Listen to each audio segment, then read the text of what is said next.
have a very, very tender spot for this movie. It's very hard to look like you're having a fun time when you're like, There are movies you watch once, enjoy, and forget about. And then there are movies that burrow so deep into your soul that decades later, you still find yourself humming the soundtrack in the shower, mouthing the lines before the characters even say them, and feeling that familiar rush of emotion every single time the opening credits roll. Dirty Dancing is absolutely, without question, one of those movies. Released in the summer of 1987, this low-budget romantic drama about a sheltered young woman and a passionate dance instructor somehow became one of the most beloved films in the entire history of American cinema. It made Patrick Swayze into a household name. It turned Jennifer Grey into an icon. It gave us one of the greatest movie moments ever committed to celluloid. And it did all of this despite almost every force in Hollywood working against it. But here's the thing, even the most devoted fans of this film, the people who can recite every line of dialogue and recreate every dance move in their living room, don't know the full story of what happened on that set. There are scenes in this movie, scenes you have watched 100 times, that contain secrets hiding in plain sight. There are moments of raw, unplanned human emotion that the cameras captured almost by accident. There are unscripted interactions, hidden struggles, and behind-the-scenes realities that completely transform how you see those frames you thought you already knew by heart. So settle in, because today we are going deep. We are pulling back the curtain on the unnoticed scenes of Dirty Dancing, and what we found will genuinely surprise you. Some of these moments will make you laugh. Some will make you emotional. And at least one of them will make you want to re-watch the entire movie immediately. Let's get into it. Let's start with one of the most joyful sequences in the entire film. The rehearsal montage where Johnny is trying to teach Baby the mambo, and things keep going gloriously, hilariously wrong. If you've seen Dirty Dancing, and of course you have, you know exactly the moment we're talking about. Johnny runs his fingers along Baby's arm to demonstrate something about movement and sensation, and Baby absolutely loses it. She dissolves into giggles that she clearly cannot control, and Johnny's face shifts from patient instructor to barely concealed irritation. It is charming. It is spontaneous. It feels like you're watching real people rather than actors performing a script. And the reason it feels that way is because it was real. Jennifer Grey is genuinely ticklish. That is not acting. Those are not scripted giggles written into the screenplay by Eleanor Bergstein. That is a real human being having an involuntary physical reaction to being touched on the arm. And Patrick Swayze's mounting frustration? Also genuine. According to producer Linda Gottlieb, Patrick was legitimately annoyed by the interruptions to what was supposed to be a focused rehearsal scene. He was a trained dancer who took the craft seriously, and Jennifer's inability to keep a straight face during a moment that required precision and concentration genuinely got under his skin. Here is the part that makes this story even more remarkable.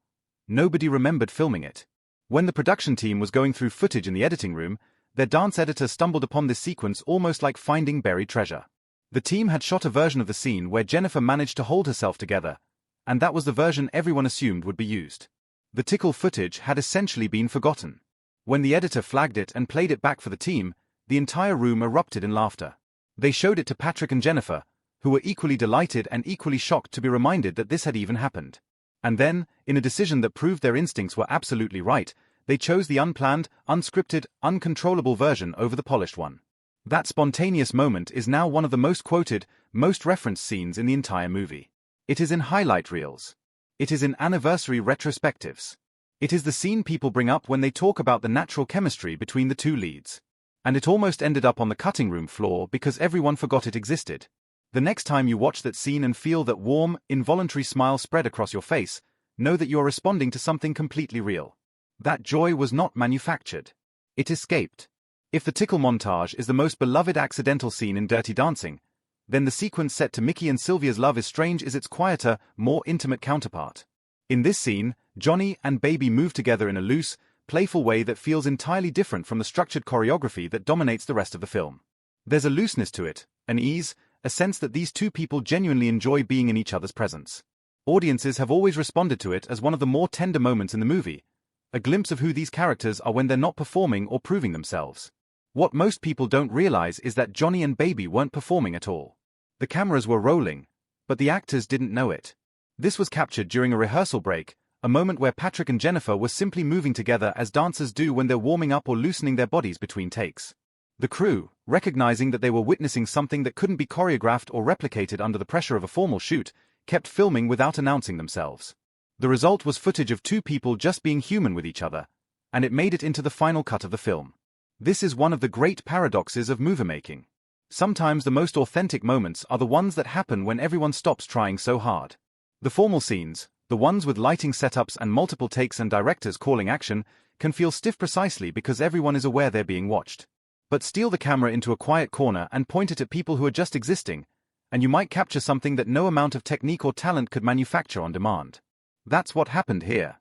And what's especially poetic about it is that this was a movie about authenticity, about a young woman discovering who she really is beneath the layers of expectation and propriety.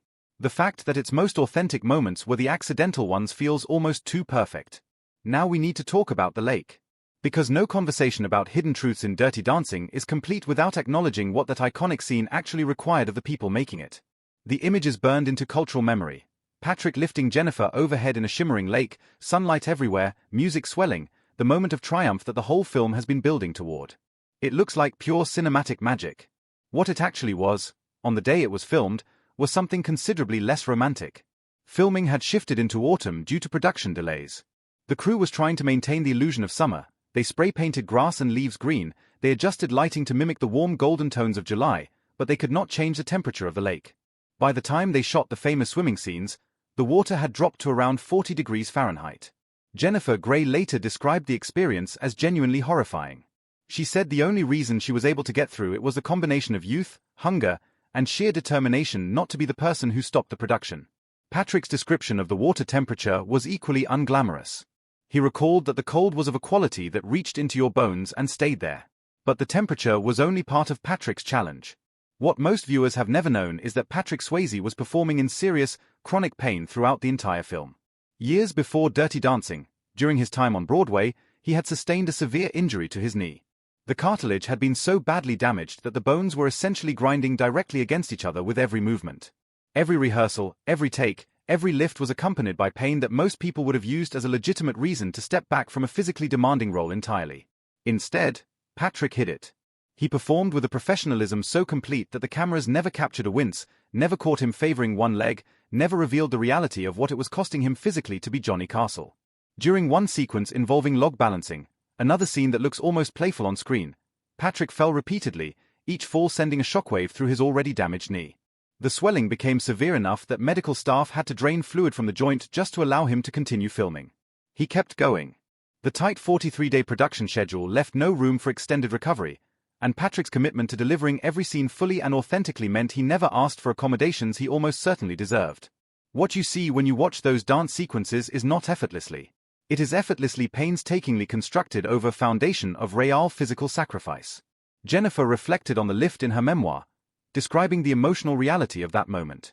She wrote that what you see between them in that scene was real gratitude, real respect, real care that had been forged through shared difficulty. After everything they had been through together, the cold water and the injuries and the friction and the tension, the lift became something more than choreography. It became an act of genuine trust. Here is something that sounds like a contradiction but turns out to be one of the most interesting truths about how great movies get made. Patrick Swayze and Jennifer Grey did not particularly get along, and that friction is a significant reason why their on-screen chemistry is so electric.